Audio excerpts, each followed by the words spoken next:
আমরা কোনাবাড়ী মেট্রো থানা এবং কালিয়াকৈর উপজেলা পৌর ছাত্রদল যুবদল স্বেচ্ছাসেবক দল কর্তৃক আয়োজিত এই ম্যারাথন দৌড়ের মূল উদ্দেশ্য হচ্ছে তরুণ সমাজকে মাদক থেকে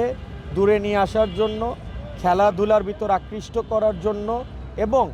শারীরিকভাবে তারা যেন স্বাস্থ্য সচেতনতা করার জন্য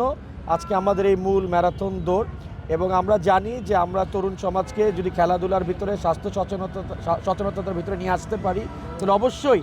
আমরা এই তরুণ সমাজকে আরও সমৃদ্ধি করতে পারবো, ভালো করতে পারবো ইনশাআল্লাহ। আসলে কোনো কিছুর উপলক্ষে না, আজকে মূল উপলক্ষে হচ্ছে আমরা তরুণ যে সমাজটা আছে তাকে উদ্বুদ্ধ করার জন্য এবং আমার নেতা জনাব তারেক রহমান সাহেবের 31 দফা বাস্তবায়নে তরুণদের জন্য যে বিভিন্ন রকমের কর্মপরিকল্পনা আছে সেই কর্মপরিকল্পনা সুন্দরভাবে বাস্তবায়ন করার জন্যই আজকে এই ম্যারাথন দৌড়।